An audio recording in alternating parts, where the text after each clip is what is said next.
வணக்கம் நண்பர்களே. கேரளா லாட்டரியில் நாம் 25ஆம் தேதி நாளைக்கு என்ன ரிசல்ட்டு பார்க்குறது. அதுக்கு முன்னாடி சில சின்ன சின்ன தகவல் உங்களுக்கு 2 ஃபார்முலா கொடுக்குறேன். அந்த ஃபார்முலா எப்படி ஒர்க் அவுட் ஆகுது அப்படின்னு நீங்கள் செக் பண்ணுங்கள்.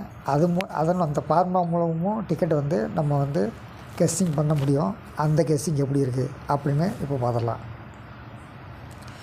அதாவது மார்ச் 21 வந்த ரிசல்ட்டு என்ன அப்படிங்கிறது பார்த்துருப்பீங்க. அதாவது கடைசி 4 டிக்கெட்டு 8649 மார்ச் 21ஆம் தேதிக்கு. அப்போ 22ஆம் தேதிக்கு அந்த கெஸ்ஸிங் என்ன பண்ணியிருக்காங்க அப்படின்னு பாருங்கள். 22ஆம் தேதிக்கு இந்த சென்டரில் உள்ள 2 நம்பர் எடுத்து 64, அதுக்கு இடையில் 2 5, அதுதான் ரிசல்ட்டு 22ஆம் தேதிக்கு. புரியுதுங்களா உங்களுக்கு? சிம்பிளாக வைப்பாங்க. சிம்பிளாக வைக்கக்கூடிய சூத்திரம் இங்கே இருக்குது. நம்ம இதெல்லாம் தெரிஞ்சுக்கிட்டோம்னா அடுத்த நாள் கணிப்பு கணிக்க முடியும். அடுத்து 23ஆம் தேதிக்கு என்ன ரிசல்ட் வந்திருக்கு.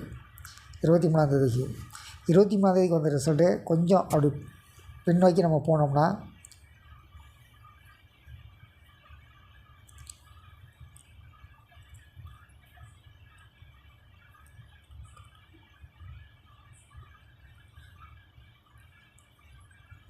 பதினெட்டாம் தேதி கடைசி 4 டிக்கெட்டு 70 71. அந்த 70 71 ஃபஸ்ட்டு வச்சிட்டாங்க. 70 71. அது பக்கத்தில் 5 8 58. இது எப்படி வந்துச்சு?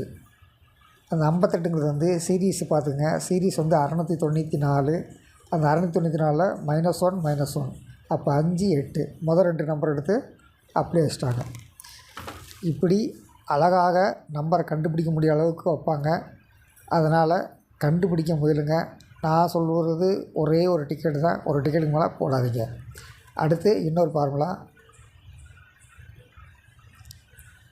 23ஆம் தேதி ரிசல்ட் வச்சு 24ஆம் தேதி எப்படி கொண்டு வந்திருக்காங்க. 24ஆம் தேதி எப்படி கொண்டு வந்திருக்காங்க பார்த்தீங்கன்னா உங்களுக்கு தெரியும். அதாவது முதல் நாள் 23ஆம் தேதி ரிசல்ட்டு 70 71 58. சரிங்களா? இப்போது 4 டிக்கெட் எடுக்கணும். 4 டிக்கெட் எப்படி எடுக்கிறது? இந்த லாஸ்ட் டிக்கெட்டை 4வது டிக்கெட்டை எடுக்கிறாங்க 8. அடுத்து இந்த நம்பரும் கான்ஸ்டண்ட்டாக 2 7 உள்ளே இறங்கியிருக்கிறனால அந்த 2 7ஐயும் கைட் பண்ணிட்டாங்க, மறைச்சிட்டாங்க. அதுக்கப்புறம் இந்த நம்பர் அதாவது ரிவர்ஸில் கூடி இப்படி வருது. அப்போ 0, இந்த 1க்கு 1, இந்த 5க்கு 5 + 1 6. இதுதான் ஃபார்முலா 80 16. அப்போ நாளைக்கு என்ன நம்பர் வரும்?